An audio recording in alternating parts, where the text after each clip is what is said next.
আসসালামু আলাইকুম। অবিরাম বাংলা সংবাদে সবাইকে স্বাগত জানাচ্ছি আমি চিন্তিয়া হক। শুরুতেই বিআরবি কেবল সংবাদ শিরোনাম। ডাকসু নির্বাচনে আগামীকাল ভোট গ্রহণ। আজ রাত ৮টা থেকে ভোটের পরদিন সকাল ৬টা পর্যন্ত ক্যাম্পাসে প্রবেশে কড়াকড়ি, নিরাপত্তা জোরদার।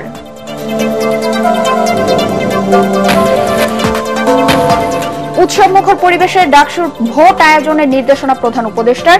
কোন শক্তি ফেব্রুয়ারিতে জাতীয় নির্বাচন ঠেকাতে পারবে না, দাবি প্রেস সচিবের।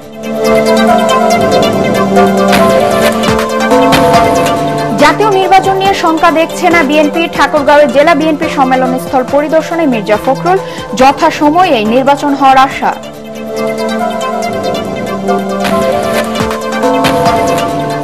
এবং প্রকৃতির ঝাড়ুদার হিসেবে পরিচিত শকুন এখন বিলুপ্তির পথে। হবিগঞ্জের চুনারু ঘাটে এই পাখি রক্ষায় এগিয়ে এসেছে আন্তর্জাতিক একটি প্রতিষ্ঠান। শুনছিলেন বিআরবি কেবল সংবাদ শিরোনাম, এবার বিস্তারিত সংবাদ। ঢাকা বিশ্ববিদ্যালয় কেন্দ্রীয় ছাত্র সংসদ ডাকসু নির্বাচনে আগামীকাল ভোট গ্রহণ অনুষ্ঠিত হবে। এজন্য সকল প্রস্তুতি নিয়েছে বিশ্ববিদ্যালয় প্রশাসন। গতরাতে শেষ হয়েছে ডাকসু নির্বাচনে আনুষ্ঠানিক প্রচারণা। ঢাকা বিশ্ববিদ্যালয়ের ক্যাম্পাস জুড়ে বইছে নির্বাচনী হাওয়া। শিক্ষার্থী বান্ধব ক্যাম্পাস গড়ে তোলার প্রতিশ্রুতি দিয়েছেন প্রার্থীরা। প্রধান রিটার্নিং কর্মকর্তা জানিয়েছেন, আজ রাত ৮টা থেকে ভোটের পরদিন বুধবার সকাল ৬টা পর্যন্ত পরিচয়পত্র সহ শিক্ষক, শিক্ষার্থী, কর্মকর্তা, কর্মচারী ও ডাকসু নির্বাচনের পাশধারী সাংবাদিক ছাড়া অন্য কেউ ক্যাম্পাসে ঢুকতে পারবে না। জোরদার করা হয়েছে নিরাপত্তা।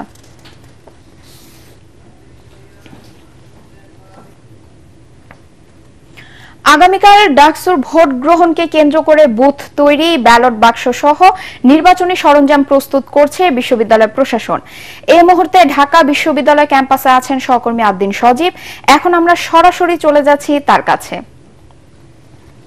আদ্দিন, কাল তো ভোট, আজকে কি ধরনের প্রস্তুতি দেখছেন ক্যাম্পাসে? প্রার্থীরা কি আছেন?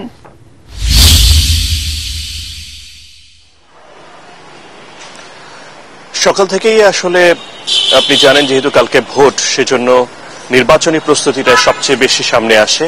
এবং আমরা যেটা দেখেছি ভোট কেন্দ্রগুলোতে যে আপনার নির্বাচন কমিশনের পক্ষ থেকে যথাযথ ব্যবস্থা নেওয়ার যে প্রক্রিয়া, সেটা ব্যাপকভাবে চলছে এবং সার্বিক প্রস্তুতির বিষয়টা আমরা ভালোভাবেই দেখতে পেয়েছি। যে ভোট কেন্দ্রে যাবতীয় যে সরঞ্জামাদি সেসব নেয়া, এবং এই ভোট কেন্দ্রগুলোর বেলায় সবচেয়ে বেশি যেটা গুরুত্বপূর্ণ হয়ে দাঁড়িয়েছে, আপনি জানেন যে ভোট কেন্দ্রগুলোকে নিরপেক্ষভাবে করার একটা চেষ্টা ডাকসুর যে নির্বাচন কমিশন রয়েছে তারা প্রথমবারের মতো একটা দারুণ উদ্যোগ নিয়েছে, যেটাকে আপনারা অনেকেই বলছেন যে এটা প্রথমবার। এবং সেটা এরকম যে ধরেন আপনার যেখানে ভোট কেন্দ্র ঠিক হলের কাছাকাছি ওই ভোট কেন্দ্রগুলো হয়নি, কিছুটা দূরে হয়েছে, যেন নিরপেক্ষতা বজায় থাকে।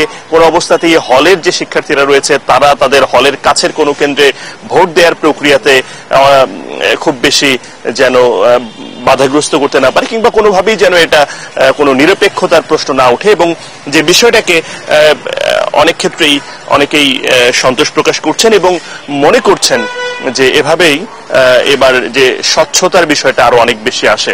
এছাড়া আপনি জানেন যে আজকে নির্বাচনী প্রচারণা নেই, গতকালকেই সেটা শেষ হয়েছে। এবং গতকাল রাতের প্রচারণার আগ মুহূর্তে সব প্রার্থীরাই আনুষ্ঠানিকভাবে নিজেদের অবস্থান শেয়ার করেছেন এবং কেউ কেউ ফেসবুকেও নিজেদের অবস্থানের কথা বলেছেন। শিক্ষার্থীদের কাছে তাদের যে প্রতিশ্রুতি, ওয়াদা, একটা বাসযোগ্য নিরাপদ ক্যাম্পাস এবং স্বপ্নের ক্যাম্পাস, যে ক্যাম্পাসের প্রত্যাশা করেন প্রত্যেকটা শিক্ষার্থী, সেই ক্যাম্পাস বিনির্মাণের যে প্রচেষ্টার কথা তারা পুনর্ব্যক্ত করেছেন নির্বাচনী প্রচারণা শুরু থেকে শেষ পর্যন্ত। এবং অনেকেই এখানে রয়েছেন যারা অভ্যুত্থানের সম্মুখ সারির নেতা, যারা ভিপি, জিএস, এজিএস, এছাড়াও অন্য পদে যারা লড়ছেন, তারা বিভিন্নভাবেই ফাইট করছেন। আপনি জানেন যে এখনো পর্যন্ত আমরা যেটা বুঝতে পারছি সেটা হলো যে ভিপি পদে যে লড়াইটা হচ্ছে সেটা সবচেয়ে বেশি এই লড়াইটা হবে ছাত্রদল এবং ছাত্র শিবিরের মধ্যে, এমন একটা মানে আভাস বিভিন্ন শিক্ষার্থী এবং অনেকের সঙ্গে কথা বলে এই ধরনের তথ্য আমরা জানতে পেরেছি। আপনি জানেন বিভিন্ন রকমের জরিপ বের হয়েছে, যেখানে কেউ এগিয়ে কেউ পিছিয়ে, কিন্তু সার্বিকভাবে শিক্ষার্থীরা মনে করেন এর আসল প্রমাণটা হবে আগামীকালকে। এবং সেজন্য শুধু ভিপি প্রার্থী নয়, এছাড়াও হল সংসদ রয়েছে। এই জিএস, এজিএস এর বাইরে গিয়েও হলে নানা রকমের প্রচার প্রচারণা চলেছে দীর্ঘ দিন ধরে, এবং এই শিক্ষার্থীরা যারা শিক্ষার্থীরাই ভোটার, আবার শিক্ষার্থীরাই প্রার্থী, তাই প্রত্যেকেই ওই হল কিংবা বিশ্ববিদ্যালয়ের প্রতিনিধি হওয়ার জন্য বিভিন্ন ক্ষেত্রে ভূমিকা রাখার যে প্রচেষ্টা, সেই প্রচেষ্টা কন্টিনিউ রাখার জন্য সেই চেষ্টা এবং প্রতিশ্রুতি তারা দিয়েছেন এবং সেগুলো বাস্তবায়নের জন্য নানা রকম রূপরেখাও অনেকে দিয়েছেন। এছাড়াও আপনি জানেন যে নিরাপত্তার বলয় একটা বড় ব্যাপার, এবং যদিও এখনো পর্যন্ত আসার কথা হলো ঢাকা বিশ্ববিদ্যালয়ের যে আমরা প্রচার প্রচারণা দেখেছি এবং সার্বিকভাবে যা কিছু পরিবেশ এখন পর্যন্ত দেখা গেছে সেটা সত্যি অনেক বেশি উৎসবমুখর। পাশাপাশি ছাত্রদল, ছাত্র শিবির, গণতান্ত্রিক ছাত্র সংসদ সহ অন্য যে পক্ষগুলো রয়েছে তারা প্রচার প্রচারণা চালিয়েছে এবং এখনো পর্যন্ত দারুণ একটা পরিবেশ দেখেছেন শিক্ষার্থীরা। আজকে ক্লাস হচ্ছে, কোন রকমের ঝঞ্ঝাট নেই এবং সবাই প্রত্যাশা করছেন যে এই পরিবেশ যদি থাকে তাহলে কালকের দিনে ভোট বিপ্লব হবে এবং এর মাধ্যমে শিক্ষার্থীরা তাদের পছন্দের প্রার্থীদেরকে নির্বাচিত করতে পারবেন যারা বিশ্ববিদ্যালয়ের কল্যাণে কাজ করবে। আদ্দিন, আপনাকে ধন্যবাদ। শান্তিপূর্ণ ও উৎসবমুখর পরিবেশে ডাকসু নির্বাচন আয়োজনে আইনশৃঙ্খলা বাহিনীকে সর্বাত্মক সহযোগিতার নির্দেশ দিয়েছেন প্রধান উপদেষ্টা ডক্টর মোহাম্মদ ইউনূস। আইনশৃঙ্খলা পরিস্থিতি নিয়ে উচ্চ পর্যায়ের এক বৈঠকে এই নির্দেশ দেন তিনি। ফরেন সার্ভিস একাডেমিতে সংবাদ সম্মেলনে প্রধান উপদেষ্টার প্রেস সচিব শফিকুল আলম এ তথ্য জানান। এ সময় তিনি বলেন, ফেব্রুয়ারির প্রথমার্ধে অনুষ্ঠিত হবে আগামী জাতীয় সংসদ নির্বাচন। কোন শক্তি যেন নির্বাচন ঠেকাতে না পারে সেই প্রস্তুতি সরকার নিচ্ছে বলেও জানান প্রেস সচিব। ক্রমবদ্ধভাবে নিরাপত্তা পরিস্থিতি মনিটরিং করার জন্য এই জন্য নিরাপত্তা বাহিনীর গুলোর মধ্যে কোঅর্ডিনেশন বাড়ানোর কথা বলা হয়েছে এবং যে কোনো পরিস্থিতি মোকাবেলার প্রশাসনের আগাম প্রস্তুতি রাখতে হবে। এর পাশাপাশি ডাকসু নির্বাচন যাতে শান্তিপূর্ণ ও উৎসবমুখর পরিবেশে হয় সেই জন্য বিশ্ববিদ্যালয়ের প্রশাসনকে সর্বাত্মক সহযোগিতা প্রদানের নির্দেশ দিয়েছেন প্রধান উপদেষ্টা। রাজশাহী বিশ্ববিদ্যালয় কেন্দ্রীয় ছাত্র সংসদ রাকসু নির্বাচনে অংশ নিতে 23 সদস্যের প্যানেল ঘোষণা করেছে ইসলামী ছাত্র শিবির। ঘোষিত প্যানেলে ভিপি পদে রয়েছেন বিশ্ববিদ্যালয়ের শাখা শিবিরের সভাপতি মোস্তাকুর রহমান জাহিদ। জিএস পদে প্রার্থী হয়েছেন বৈষম্য বিরোধী আন্দোলনের সাবেক সমন্বয়ক ফাহিম রেজা। এজিএস পদে রয়েছেন সোচ্চার স্টুডেন্ট নেটওয়ার্কের বিশ্ববিদ্যালয় শাখার সভাপতি সালমান সাব্বির। রাকসু কোষাধ্যক্ষের কার্যালয়ে মনোনয়ন ফর্ম জমা দিয়ে সংবাদ সম্মেলনে বিস্তারিত তুলে ধরেন কেন্দ্রীয় শিবিরের সমাজসেবা বিষয়ক সম্পাদক আব্দুল মোহাইমিন। এদিকে রাকসু নির্বাচনে জাতীয়তাবাদী ছাত্রদল প্যানেল ঘোষণা করেছে। বিশ্ববিদ্যালয়ের শহীদ মিনারের সামনে সংবাদ সম্মেলনে এই প্যানেল ঘোষণা করেন ছাত্রদলের কেন্দ্রীয় সাংগঠনিক সম্পাদক আমানুল্লাহ আমান। ভিপি পদে রাবি ছাত্রদলের সহসভাপতি এবং নূর উদ্দিন আবির, জিএস পদে দপ্তর সম্পাদক নাফিউল জীবন এবং এজিএস পদে যুগ্ম সাধারণ সম্পাদক জাহিন এশাকে মনোনয়ন দিয়ে প্রার্থিতা ঘোষণা করা হয়েছে।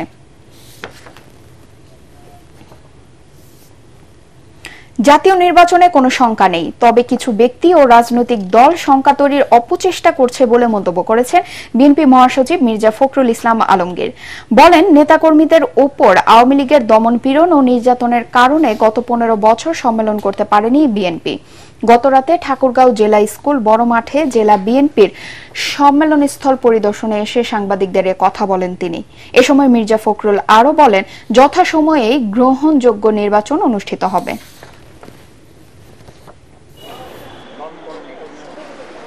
জাতীয় নির্বাচনে কোনো শঙ্কা দেখি না, তবে আমরা একটু উদ্বিগ্ন যে কিছু কিছু সংখ্যক ব্যক্তি অথবা রাজনৈতিক দল তারা অযাচিতভাবে এই শঙ্কা সৃষ্টি করবার চেষ্টা করছেন। বাংলাদেশের মানুষ সেই সমস্ত আপনার নির্বাচনীতে তারা সমর্থন করবে না। যথাসময়ে নির্বাচন অনুষ্ঠিত হবে এবং সেই নির্বাচন জনগণের কাছে গ্রহণযোগ্য হবে। প্রকৃতির ঝাড়ুদার হিসেবে পরিচিত শকুন এখন বিলুপ্তির পথে। দেশে প্রায় 250-র মতো বেঁচে থাকা শকুনের মধ্যে সবচেয়ে বেশি রয়েছে হবিগঞ্জের চুনারুঘাট উপজেলার রেমাঞ্চলে। সঠিক পরিচর্যা না করায় এই প্রাণীটি দিন দিন হারিয়ে যাচ্ছে। তবে শকুন রক্ষায় এগিয়ে এসেছে আন্তর্জাতিক প্রতিষ্ঠান IUCN। হবিগঞ্জ থেকে আব্দুল হালিমের পাঠানো তথ্য চিত্র নিয়ে আরো জানাচ্ছেন আশিকুর রহমান।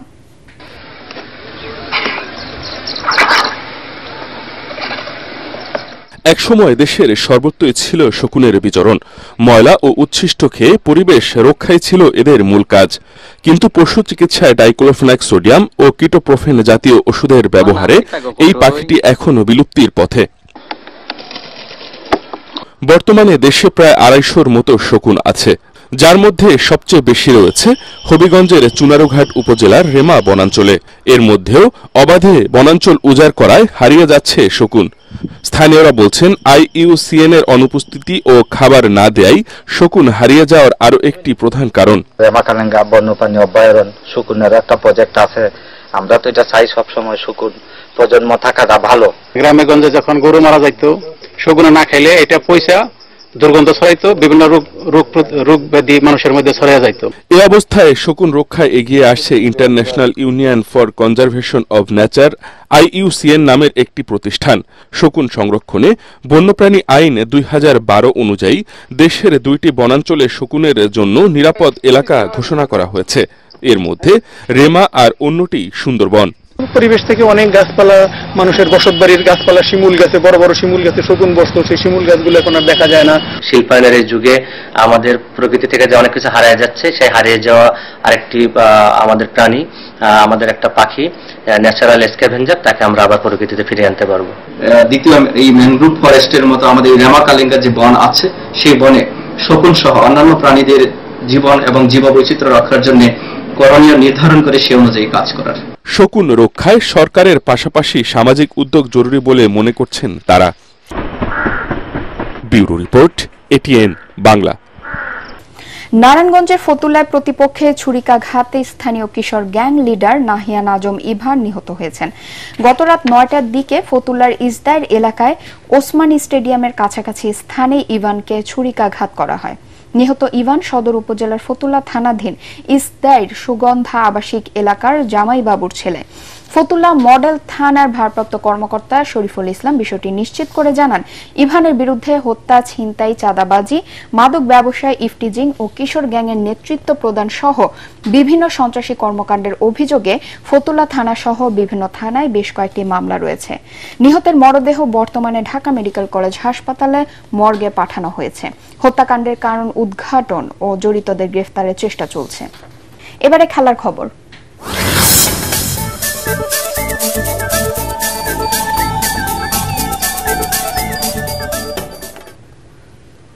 শারজায় ত্রিদেশীয় T20-তে আফগানিস্তানকে 75 রানে হারিয়ে শিরোপা জিতেছে পাকিস্তান। টস জিতে ব্যাট করতে নেমে প্রতিপক্ষ স্পিনারদের সামনে সহজে রান তুলতে পারেনি সাহিবজাদা ফারহান, স্যাম আইয়ুবরা। সর্বোচ্চ 27 রান আসে ফকর জামানের ব্যাটে।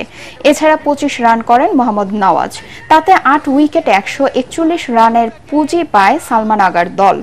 জবাবে নওয়াজের স্পিন জাদুতে মাত্র 66 রানে গুটিয়ে যায় আফগানিস্তানের ইনিংস। 19 রান নিয়ে 5 উইকেট নিয়ে ক্যারিয়ারের সেরা বোলিং করেন নওয়াজ। ম্যাচ এবং সিরিজ সেরার পুরস্কার জেতেন এই অলরাউন্ডার। একটি ঘোষণা, ATN বাংলার নাম ব্যবহার করে সাংবাদিক পরিচয়ে কতিপয় ব্যক্তির বিরুদ্ধে সংবাদ সংগ্রহের নামে দেশের বিভিন্ন স্থানে চাঁদাবাজির অভিযোগ পাওয়া যাচ্ছে। এ ধরনের চাঁদাবাজ ও ভুয়া নাম ব্যবহারকারীদের নিকটস্থ থানায় সোপর্দ করার জন্য অনুরোধ জানাচ্ছে ATN বাংলা কর্তৃপক্ষ। এছাড়া প্রতিষ্ঠানটিতে সাংবাদিক ও জনবল নিয়োগের ভুয়া বিজ্ঞাপন দিয়ে একটি চক্র প্রতারণা করছে। বর্তমানে ATN বাংলায় কোনো ধরনের নিয়োগ প্রক্রিয়া চলছে না। নিয়োগ নিয়ে কারোর সাথে আর্থিক লেনদেন না করার অনুরোধ জানাচ্ছে ATN বাংলা কর্তৃপক্ষ। শেষ করার আগে বিআরবি কেবল সংবাদ শিরোনাম আরেকবার। ডাকসু নির্বাচনে আগামীকাল ভোট গ্রহণ। আজ রাত 8টা থেকে ভোটের পরদিন সকাল 6টা পর্যন্ত ক্যাম্পাসে প্রবেশে কড়াকড়ি, নিরাপত্তা জোরদার।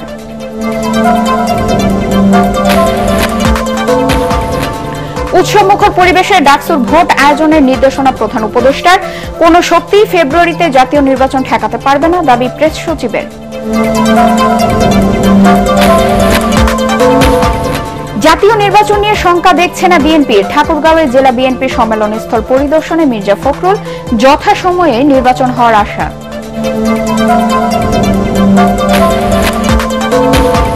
এবং প্রকৃতির ঝাড়ুদার হিসেবে পরিচিত শকুন এখন বিলুপ্তির পথে।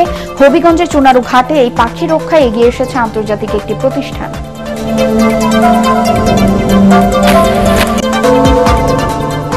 পরবর্তী সংবাদ দেখার আমন্ত্রণ জানিয়ে এখনকার মতো শেষ করছি।